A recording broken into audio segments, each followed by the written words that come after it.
ჩვენ ნინი ბალანჩივაძე შევეხმიანებით, რომელიც არის იმ ადგილას, სადაც უნდა დაიწყოს აქცია. თბილისის სახელმწიფო უნივერსიტეტის პირველი კორპუსი. მოგესალმებით ნინი. რა ხდება ადგილზე, რა ასე ვთქვათ, ადგილია ეს, რა იწყება მაგ მონაკვეთიდან?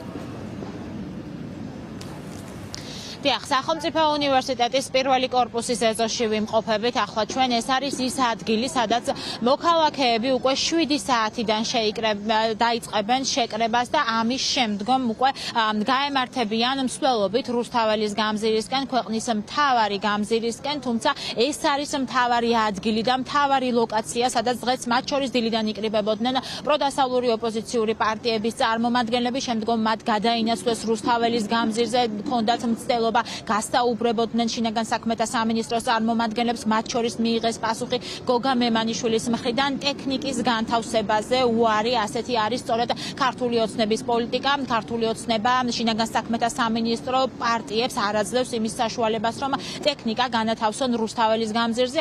ამაში იგულისხმება ხმის გამაძლიერებლები, მათ შორის მიკროფონები, რომლითაც მათ უნდა ქონოდათ საშუალება, რომ მიემართათ საზოგადოებისთვის. ახლა ამ დროისათვის ვითარება როგორი არის, მე ოპერატორს ვთხოვ კადრში გვანახოს.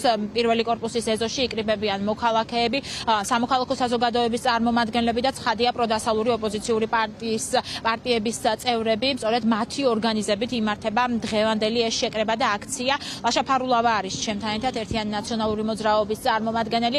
ლაშა, დღეს დილიდან ვაკვირდებით ჩვენ პროცესებს, ხომ? უარი კონსტრუქციების განთავსებაზე რუსთაველის გამზირზე, თუმცა მაინც მთავარი და მნიშვნელოვანი არის ცხადია დღევანდელი დღე, საქართველოს დამოუკიდებლობის დღე და ის ერთიანობა, რომელიც საქართველოს მოქალაქეებმა კიდევ ერთხელ უნდა ანახონ დღეს ბიძინა ივანიშვილის პროცესს. გილოცავთ საქართველოს დამოუკიდებლობის დღეს, ჩვენს დამოუკიდებლობის აღდგენას კონკრეტული ადამიანები შეეძინენ და კი დღესაც ეს ბრძოლა გრძელდება დამოუკიდებლობისთვის, თავისუფლებისთვის, ევროპული მომავლისთვის, ჩვენი მშვიდობიანი განვითარებისთვის. აი ამ ბრძოლაში ყავს ჩვენ პოლიტიკური ტყვეები, აქედან მივესალმები მიხეილ სააკაშვილს, ლევან ხაბეიშვილს, ირაკლი ნადირაძეს, ნიკა მელიას, ელენე ხოშტარიას, ყველა პოლიტიკურ პატიმარს მივესალმები. ეს ბრძოლა არის საერთო ბრძოლა და ეს ბრძოლა არის ჩვენი მოსაგები. ამიტომ ერთად უნდა შევიკრიბოთ და დღეს ყველაფერზე პასუხი იქნება ხალხის რაოდენობა. ხალხის რაოდენობა იქნება პასუხი იმ სისუსტეზე, იმ უნარობაზე, იმ უსინდისობაზე, იმაზე, რომ აი კონსტრუქცია ხმის გამაძლიერებელი, აი რა პრობლემაა, ხო? მაგრამ ეს არის სისუსტის გამოვლინება, რომელსაც ავლენს ივანიშვილის რეჟიმი, იმიტომ რომ მათ ქართველი ხალხის ეშინია, იმის ეშინიათ, რომ კი ჩვენ ვიქნებით ბევრნი და აი ეს ჩვენი ერთობა არის გადამწყვეტი მნიშვნელობის.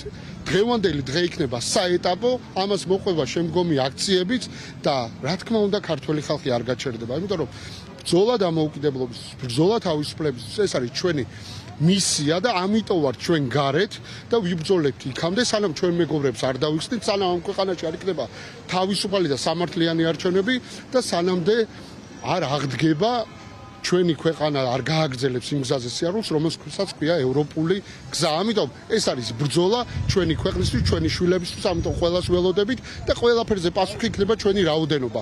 ჩვენ ვიქნებით დღეს ბევრნი და ეს იქნება სწორედ პასუხი როგორც ქვეყნის შიგნით, ისე ქვეყნის გარეთ ყველასთვის. დღეს საერთაშორისო საზოგადოება დაინახავს ქართველ ხალხს, რომელსაც სურს დემოკრატია და არ შეეგუება ივანიშვილის რეპრესიულ პოლიტიკას.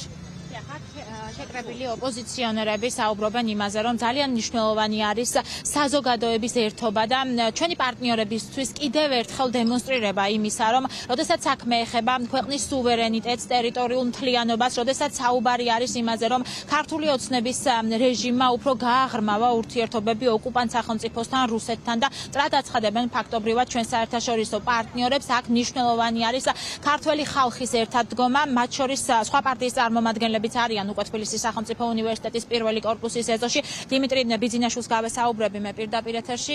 გამარჯობა, დღეს არის ძალიან მნიშვნელოვანი დღე. საქართველოს დამოუკიდებლობის დღე და მნიშვნელოვანია იმითაც, რომ დღეს კიდევ ერთხელ უნდა ნახოს ბიძინა ივანიშვილის გუნდმა სად დგას ქართველი ხალხი, ხო? რა გექნებათ თქვენ სათქმელი იმ მოქალაქეებისთვის, რომლებიც ახლა თუნდაც ეკრანებთან გვიყურებენ? რამდენად მნიშვნელოვანი არის, რომ რაც შეიძლება მეტი ადამიანი გამოვიდეს დღეს ქუჩაში, მით უფრო იმ ფონზე, როდესაც ოფიციალური ღონისძიებების ნაწილში ტრიბუნასთან მდგომი ქართული ოცნების წარმომადგენლები ისევ დღეს იერიში მიჰქონდათ მათ ისევ ჩვენი საერთაშორისო პარტნიორების მისამართით. რა გამოწვევების წინაშე დგას დღესაც ჩვენი ქვეყანა? პირველ რიგში მინდა ვთქვა, რომ ძალიან მნიშვნელოვანი დღე არის დღეს საქართველოს ისტორიისთვის, დამოუკიდებლობა არის ის, რისთვისაც საქართველოს თითოეული მოქალაქე წლების და საუკუნეების განმავლობაში იბრძოდა და ეს არის ჩვენი ისტორია, ბრძოლა თავისუფლებისთვის და დამოუკიდებლობისთვის და ჩვენ ამას მივახცეთ და ეხლა ისე როგორც არასდროს ჭირდება ამ ყველაფერს დაცვა, იმიტომ რომ შევედით იმ პროცესებში, როდესაც ამ ყველაფერს ემუქრება საფრთხე და ეს ყველაფერი მოიტანა ქართულმა ოცნებამ და მისმა გააზრებულმა პოლიტიკამ, რომ ჩვენ დაუკარგოთ ყველაფერი ის, რასაც წლების განმავლობაში ადამიანები საკუთარი სისხლით და ჯანმრთელობით მოიპოვებდნენ და ის მათ შორის საერთაშორისო პარტნიორობებზე თავდასხმაც ხომ ეს უკვე გამიზნული არის ქართული ოცნების მხრიდან, მათ სურს რომ ჩამოგვაშორონ ცივილიზებულ სამყაროს და დაგვტოვონ ყველა კარს მიღმა და დაგვტოვონ რუსეთთან, მათ შორის ოკუპანტთან ერთ-ერთზე, რომ არ ყავდეს ჩვენ პარტნიორები და მათთან უთანასწორო სიტუაციაში აღმოჩნდეთ. ეს არის გამიზნულად, იმიტომ რომ მათ შეინარჩუნონ საკუთარი ძალაუფლება, შეინარჩუნონ ის ყველაფერი, რასაც ამდენი წლის განმავლობაში ისინი აკეთებენ და ჩვენ ვხედავთ ხომ გაღარიბებულ ქართველებს, დაცლილ საქართველოს გაზრდილ ემიგრაციას და აქეთ მხარეს არის ჩინოვნიკები, რომლებიც ყოველდღიურად დიდრდებიან და ყოველდღიურად აკეთებენ იმას, რომ მათი გარემოცვა დიდრდება. ამიტომ ძალიან მნიშვნელოვანი არის თითოეულ საქართველოს მოქალაქეს ესმოდეს, რომ ეს ქვეყანა არ არის რომელიმე პარტიის ან კონკრეტულად ერთი ადამიანის, ეს ქვეყანა არის ყველასი, ამიტომ ძალიან მნიშვნელოვანია რომ დავდგეთ, დავიცვათ ჩვენი ქვეყანა, მათ შორის გავამხნევოთ ჩვენი პოლიტიკური პატიმრები, მათ კიდევ ერთხელ მოვიკითხავ აქედან და დარწმუნებული ვარ, რომ თითოეული მათგანი დღეს აქ იდგებოდა, რომ იყვნენ თავისუფლებაზე.